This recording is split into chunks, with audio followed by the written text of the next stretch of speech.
What is up, guys? Welcome in to yet another edition of the Ben Garcia Show. Bradley Beal, let's talk him. Should he be back next year? I've got a strong argument for why he should be. And the Arizona Cardinals, let's piggyback off our conversation when it comes to the star players in the NFL that some Cardinals fans just aren't into. Let's talk about it next. The Ben Garcia Show. Yeah. Best show in the land. Yup. Listen. Come and get your information from Ben Garcia. Get the latest on your quarterback, running backs, and receivers. Tune in, so any other show you don't need him. Any news that he giving out, please just believe him. Giving out the latest prediction and top-notch analysis. Wanna hear the truth, better have thick skin like callus. The latest move that your team just made can be damaging. The dudes ain't speaking no facts, they just be rambling. Lights, camera, action, turn on the show. Go get the cameraman. Yeah. Lights, camera, action, turn on the show. Go get the cameraman. The Ben Garcia Show. What is up, guys? Welcome in to yet another edition of the Ben Garcia Show. Decent amount of you guys in the chat this morning. I have a really good reason for being quote-unquote late today. Listen, what I'll say is the show starts unofficially at 7. But sometimes it usually is somewhere between 7 and 7:15. So either way, the Ben Garcia Show rolls on. I have a really good reason why I'm late this morning. Not technical difficulties, and I can't share anything with you yet. So pretty cool. In due time, everyone will find out. But until then, we're just gonna act like as if the show is going to continue to roll. I will say, great news. Some of the best news, probably the best news. I can't say too much. We're going to start the show. But either way, I have a good reason for being late this morning. And it's pretty cool. And I know it's all good. Sandman in the chat. My guys, Ivan, Sandman, Aaron, Michael. I know it's all good. But sometimes I just share it anyways. I keep my private life fairly private, whether it's a job or whatever it is, right? But I do like to let you guys in to some extent. So appreciate you guys making me a part of your day. So with that being said, that's a wild guess in the chat there, Sandman. That's a wild guess. No, in due time, everyone will find out some cool stuff that's been going on in my life. But either way, you guys come here for sports talk and nothing more than that. Let's start it. Bradley Beal. Before we get there, don't forget to like, share, subscribe. Follow me on all social media platforms at Ben Garcia Show. And let's get into it. And yeah, Michael, the job hunt, maybe. Just maybe. Just maybe. All right. Let's start here. We'll get to some Arizona Cardinals talk as we do later in the show. But first off, follow me on all social media platforms at Ben Garcia Show. Don't forget to like, share, subscribe, potentially even tell a friend about the Ben Garcia Show. We'll get to some Cardinals talk later in the show, but let's start here. So today we have Jordan Ott's press conference. And I wanted to kind of discuss briefly before we get into Bradley Beal, and then we'll get into some Arizona Cardinals talk. But give me 10 to 15 minutes to talk about Jordan Ott, Bradley Beal, and let's dive into that. So what do I want to hear today from Jordan Ott's press conference from the 5G Verizon Performance Center later on today? Well, I'll tell you what I don't want to hear. I don't want to hear the word alignment. I don't want to hear buzzwords. If I have to, I will be the person that raises my hand and says, hey, you talk about alignment. There's these buzzwords you guys are using. What does that mean? Because at the end of the day, we want to know exactly what the Phoenix Suns are trying to do. Because overall, we're all just left in the dark. So Jordan Ott, although I've defended the hire because I believe he is 1,000% qualified for this job, what I will say is Jordan Ott deserves the right for you to be able to be won over. It doesn't mean you need to be won over right away. All I would say is give the guy a chance. And today he is going to speak to the media for the first time. And I'm really excited to see how he gets off his first impressions. Because one of the things that is going to hinder Brian Gregory over the next couple of months, years, days, weeks, whatever it is you want to look at it, what I will say is Brian Gregory will never be won over because some people take first impressions just that seriously.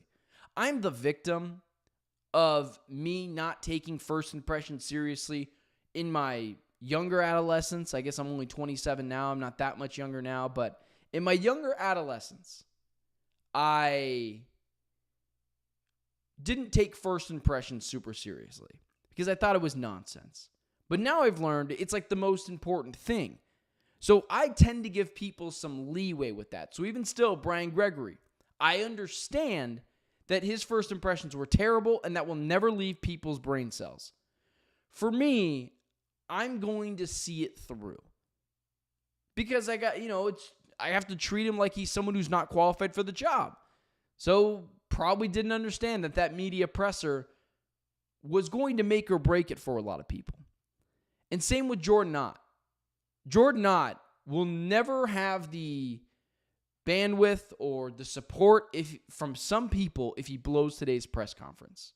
It doesn't mean everything, but it does mean something, especially to people like me who want to see what kind of a leader he is and how, or I guess I should say, if people will buy in to what he is selling. That's important, guys. It is incredibly important for Jordan Ott to go up there and to sell you a bag of goods. There is this idea that you should win the press conference. I don't necessarily care if you do, but it's better than losing it. So with that being said, I need to see and hear a competent plan and a confident person from Jordan Ott today. That's just what has to happen, guys. So let's continue to talk through that. One of the things that Jordan Ott is going to have to figure out is the Bradley Beal situation. How in the world is he going to deal with the Bradley Beal situation? One of the things everyone was quizzed on when it came to Bradley Beal was, what would you do with him? And I think I'm in the minority on what I would do with Bradley Beal. I think it's incredibly easy just to say, yeah, let's get rid of Beal. It's a bad idea. And here's why. I understand that some people want to just push Bradley Beal to the side and get him off this team or trade him. If there's any world where you're getting rid of Bradley Beal, you are trading him with assets. He is a depreciating value. He is a lottery ticket potentially for another team to scoop up, realize he was potentially misused, and be a viable piece for them elsewhere. I do believe Bradley Beal is still a good basketball player. I think so much of what Bradley Beal had to deal with at this point was fit. I don't think he fit here. There were too many cooks in the kitchen.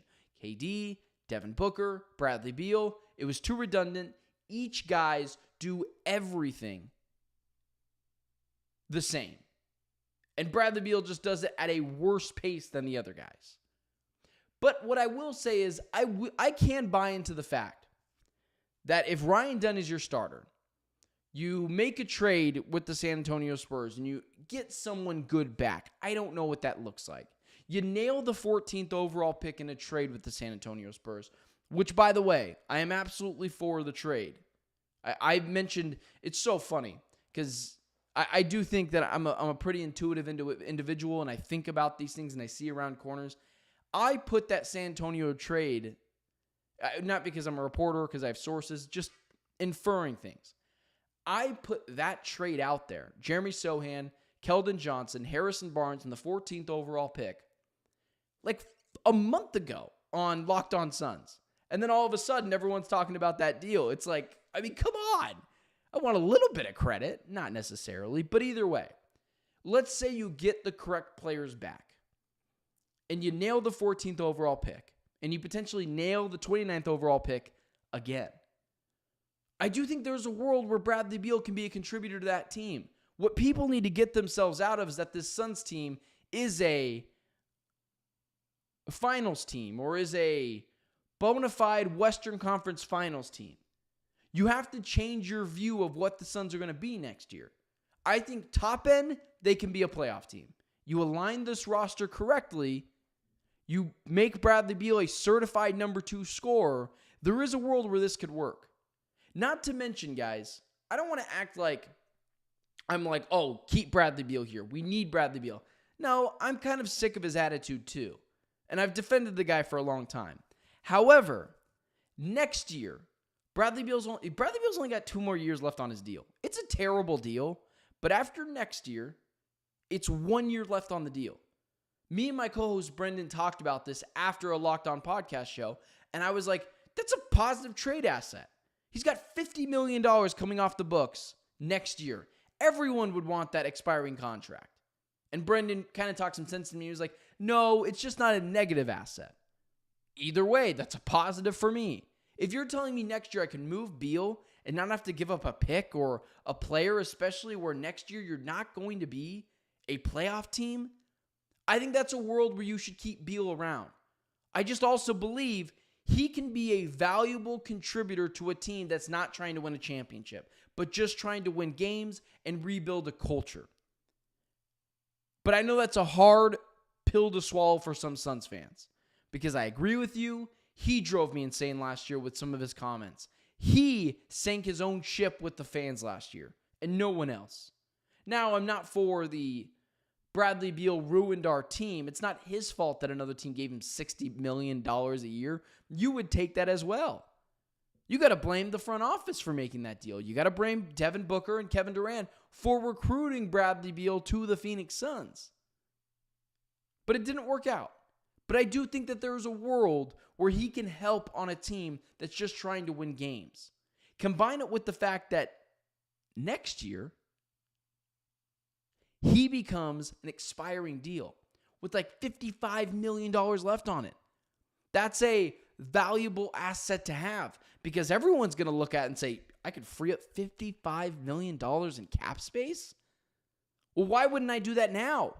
So that's where I land on the Bradley Beal thing is that I get pushing him out, but pushing him out for nothing or having to potentially add a draft pick to him when you already don't have a lot of assets just to get rid of him, I think is a really bad way to conduct business. And I understand some people are so fed up with him and his attitude and the nonsense that Bradley Beal brings to your franchise. However, he is someone that I think can help you win in a different role. Maybe that's off the bench still. And then next year, if he can rebuild his value just a little bit more, maybe you can deal him at the trade deadline. Maybe still not have to give up anything for him. In terms of assets, you have to take something back. He makes too much money. But at the end of the day, I do think there's a world where we just have to suck it up that Bradley Beal is a part of the Phoenix Suns next season. Even if it's not my A-plus plan, I just look at it and say, I don't want to lose this guy for just nothing or attach assets to him for nothing. Where someone else sees some man's trash could be their treasure in a different role. All right. I turned off my mic. That was kind of funny. Okay. Listen, this is why a lot of you guys are here. I understand. You guys like the Cardinal talk. I like Suns and Diamondbacks talk. So as much as the show is going to be predominantly football and basketball, because I'm not dumb, I'm not going to force Diamondbacks on you when that team is garbage. I understand a lot of you guys like this kind of talk too. So let's talk about this. I put out a take yesterday for Jaire Alexander, and I was like, it's a no-brainer. If you sign him, it's a 1-year deal. It's a 2-year deal with a player option after 1 year, or I guess I should say with a team option after 1 year. I totally understand if a fan is against bringing Trey Hendrickson here or bringing Terry Mclaurin here. I get it. They're going to get gobs of money. They are a little bit older. I remember my guy Brian yesterday who's a watcher of the show, he mentioned to me, he's going to be 30 by the time the season starts, Terry McLaurin. I'm not sure if that's true, but I'm sure it sounds right, and it doesn't really matter. I totally get if you are someone that says no to Trey Hendrickson or no to Terry McLaurin. They're a little bit older, they're going to cost a lot of money, and probably a premium pick. Do you necessarily want to do that? Probably not. Now, if you're going for it, and you think this team could be awesome next year, I get that as well. But I can totally buy the argument of the Arizona Cardinals shouldn't go get McLaurin or shouldn't go get Hendrickson because of the age, because of the price tag, because of what you're going to have to pay him when he gets here. I don't understand the Jaire Alexander thing. I really don't. And the reasoning for that is Jaire Alexander makes no money right now, right? Now, he's going to cost 1 year $15 million, maybe $12 million, $18 million now I'm thinking about it. I just don't know how many teams could afford that.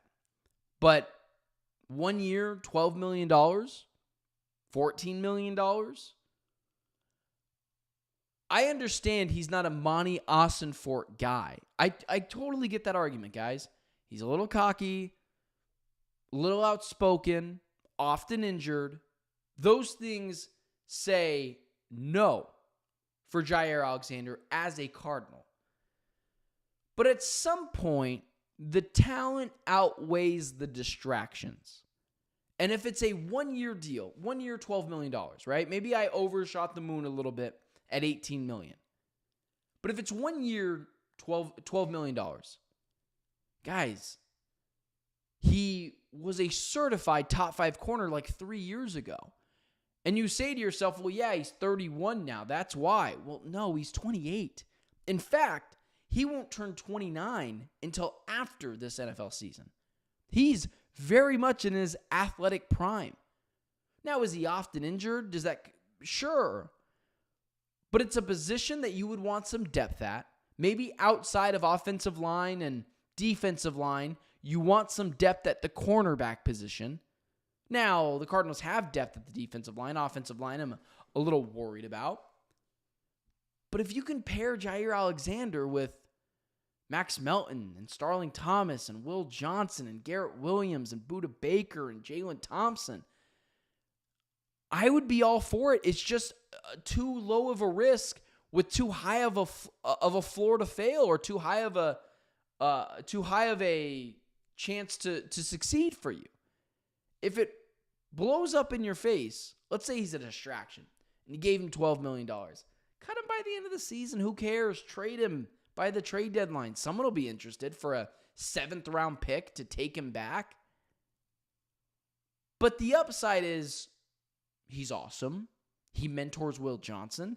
He mentors Garrett Williams to some extent, who's still who's already pretty good. Max Melton. And Jonathan Gannon, who is a Louisville alma mater, Jaire Alexander, Louisville alma mater, maybe there's that connection there. And Jonathan Gannon's bread and butter is the defensive backs.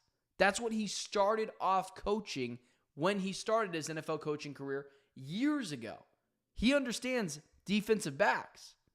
So for me, it just goes to show that it might be a perfect fit here. And I wouldn't be surprised if the Arizona Cardinals end up going down that route. It's just someone who I think makes way too much sense for the Arizona Cardinals right now in their stage of trying to win. So ultimately, if you're a Cardinals fan who's against someone to the stature of Jaire Alexander's ability, I don't get it. And I understand that maybe you're a Cardinals fan who's been scorned before by Monty Ossenfort by Steve Keim and Cliff Kingsbury and Steve Wilkes and all these coaches before who were throwing Band-Aids on players. I totally get that, guys. Don't think I'm crazy. But this is not the same regime. They're not reliant on old players who are over the hill to get them over the hump. They're just bringing in guys who could be the icing to the cake. Not the cake, but maybe some really tasty icing. And that goes to show that a little bit further down the list. So Germaine Pratt yesterday, the linebacker from the Cincinnati Bengals, was released. And I got to be just fully honest with you guys. I don't know a ton about Germaine Pratt. I did a little bit of research on him before. What I do know is he was on the Super Bowl defense years ago for the Cincinnati Bengals. And he was a third-round pick. So it's not like he was a super late pick. He was a day 2 guy. It's his 6th season. He's 28 years old, I think he is. So he's someone who's not necessarily young, but that's someone as well who I would bring in if I was the Arizona Cardinals. He's 29 years old. He's on the back 9 of his career. It's just somewhere where I think you have an opening as well. The middle linebacking core has never mattered less in the NFL. So if the Cardinals don't swoop up Germaine Pratt, I totally get it. The Cardinals are starting Mack Wilson at linebacker this year. And last year they started Mack Wilson and Kaiser White. And they were perfectly fine. It wasn't ever seen as a massive weakness for this team. I care about the linebacker position, but it is legitimately the last place on the defense that I care about. It doesn't matter as much anymore. But Germaine Pratt, 80 tackles last year on who was one of the better players on a just abysmal, just awful Bengals defense. I'd say bring him in. I don't know what it's going to cost. Is it going to be a 1 year, $6 million deal? And maybe that's who you decide over Jaire Alexander. Great. But I want the Cardinals to continue to remain aggressive. I want them to continue to build on this defense.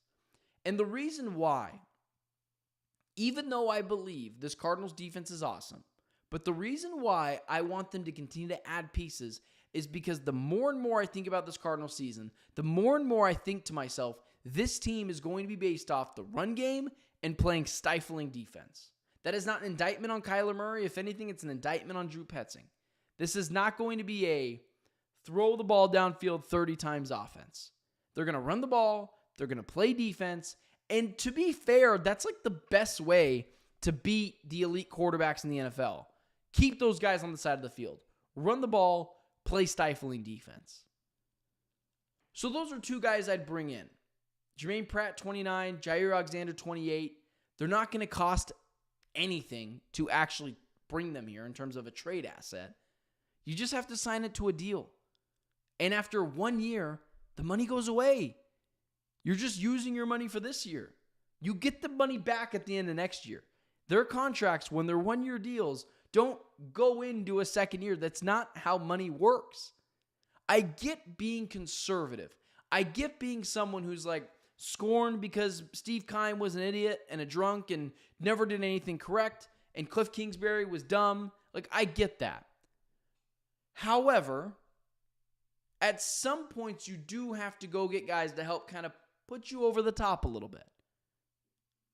I bet you the Cardinals in 2015 wish they did that. And as well as, guys, you got to be ready for the NFL season.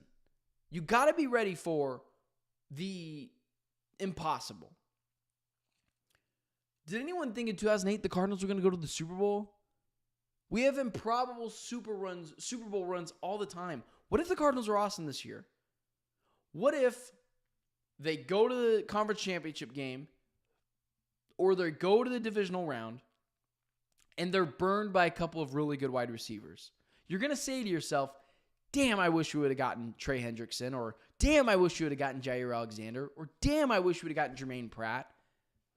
I do think the Cardinals can be a Super Bowl contender. Is it likely? No. Not at all. The standard for this team should just be playoffs. And I think that they will be a playoff team. But I do think they can be a Super Bowl team. Not because of what they do. Yes, a combination of them winning a bunch of games this year because their schedule is easy and getting a high seed in the playoffs, and that can help you out. Great. But what I'm saying is the NFL season is so unpredictable. Players could get injured. It could be your time to shine like that. And you got to be ready to strike because the NFL season is weird. It is unforgiving. injuries happen, things go crazy. So, no, probably not making the Super Bowl, probably not making the conference championship game. But to act like it's impossible, especially with the roster you have, is crazy. So I get being conservative. But put it all on red at some point, right?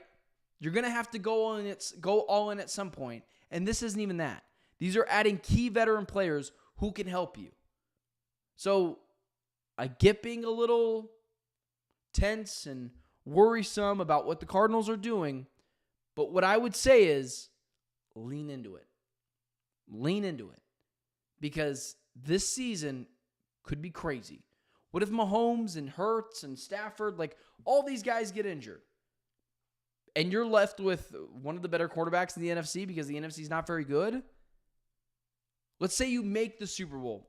Crazier things have happened, just so we're clear. You're going to wish you spent the extra money on Germaine Pratt and Jaire Alexander. I get not being too crazy with Terry and Trey Hendrickson. I totally get that. But these guys aren't going to cost you anything in terms of assets. It's just money. And at the end of the year, you get the money back. It doesn't roll over into the 2026 season. So with that being said, finishing up things in the chat, I would just say, Ivan, the Kaiser White thing has definitely set sail. And Aaron in the chat saying Mac Wilson isn't all that, IMO. Well, first off, not a very good rapper either. Secondly, it's the linebacking position. It's not that important. It's legitimately the least important position. It's what the running back position used to be. The linebacking position, it doesn't matter as much anymore. So, appreciate you guys making me a part of your day. Do me a favor. Like, share, subscribe, potentially even tell a friend. You guys have no idea what it does for me when you guys like the show. So just click the X on the, live chat button. Hit the like. Hit subscribe. I mean, if you want to share it, go for it. I'd appreciate it. And do me a favor and follow me on all social media platforms at Ben Garcia Show if you want to react with me, if you want to tell me why I'm an idiot, if you want to tell me why I'm really smart. Follow me on all social media platforms at Ben Garcia Show. And I will see you guys tomorrow at 7 a.m. We're going to be reacting to Jordan Ott's press conference. I'll be down there today. And 7 a.m. I'll see you at 7 a.m. Santa's coming to town. Except it's the Ben Garcia Show.